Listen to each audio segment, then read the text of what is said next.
Gempa bumi adalah getaran atau guncangan yang terjadi di permukaan bumi dan disebabkan oleh tumbukan antara lempeng bumi, patahan aktif, ataupun disebabkan oleh aktivitas gunung berapi.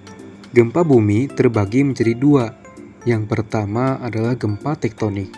Gempa tektonik adalah gempa bumi yang diakibatkan oleh pergerakan lempeng tektonik, yaitu proses gerakan atau pergeseran lempeng-lempeng tektonik secara mendadak dengan kekuatan dari yang sangat kecil hingga sangat besar dan terjadi pada lapisan kerak bumi. Sedangkan gempa vulkanik adalah gempa dengan getaran mikro pada kerak bumi lokal yang diakibatkan oleh kegiatan magma atau erupsi gunung berapi. Gempa bumi jenis vulkanik ini dapat terjadi sebelum, selama, ataupun sudah erupsi gunung berapi. Semakin keras guncangan gempa bumi, maka akan semakin memperbesar pula resiko atau ancaman kerusakan material, bahkan nyawa sekalipun. Di antara kerusakan yang terjadi, yaitu rusaknya jembatan, hancurnya bangunan, bahkan dalam kondisi terparah, gempa akan menimbulkan datangnya tsunami. Maka dari itu, diperlukanlah sebuah mitigasi bencana untuk mengatasi atau meminimalisir resiko ancaman bahaya maupun korban jiwa ketika terjadinya gempa bumi. Mitigasi adalah serangkaian upaya untuk mengurangi resiko bencana, baik melalui pembangunan fisik maupun penyadaran dan peningkatan kemampuan menghadapi ancaman bencana. Mitigasi pada bencana gempa bumi terbagi menjadi tiga.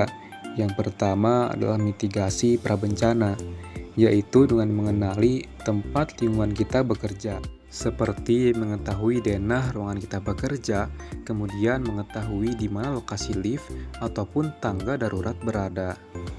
Kemudian belajar tindakan pertama, cara menggunakan kotak P3K, dan cara menggunakan alat pemadam api. Kemudian, kita juga perlu mencatat nomor darurat untuk menghubungi bantuan. Selanjutnya, mitigasi saat terjadi bencana gempa bumi. Jika kita berada di dalam ruangan, maka kita tidak boleh panik.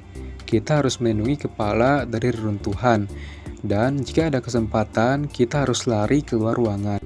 Sedangkan, jika kita berada di luar ruangan, maka kita harus menjauhi daerah rawan reruntuhan, seperti bangunan yang tinggi, pohon yang besar, ataupun retakan yang terjadi karena gempa. Dan yang terakhir adalah mitigasi setelah terjadinya bencana gempa bumi. Yang pertama, kita harus keluar ruangan dengan tertib, tanpa mendorong-dorong satu sama lain. Kemudian menelpon bantuan apabila kita terluka parah.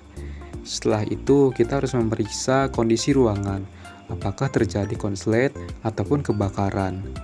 Dan kita harus mengikuti himbauan atau informasi dari pihak berwajib, sehingga kita bisa mengetahui informasi apakah akan terjadi sebuah gempa susulan atau tidak. Demikianlah mitigasi bencana gempa bumi. Semoga ini bisa bermanfaat bagi semua orang. Terima kasih dan sampai jumpa.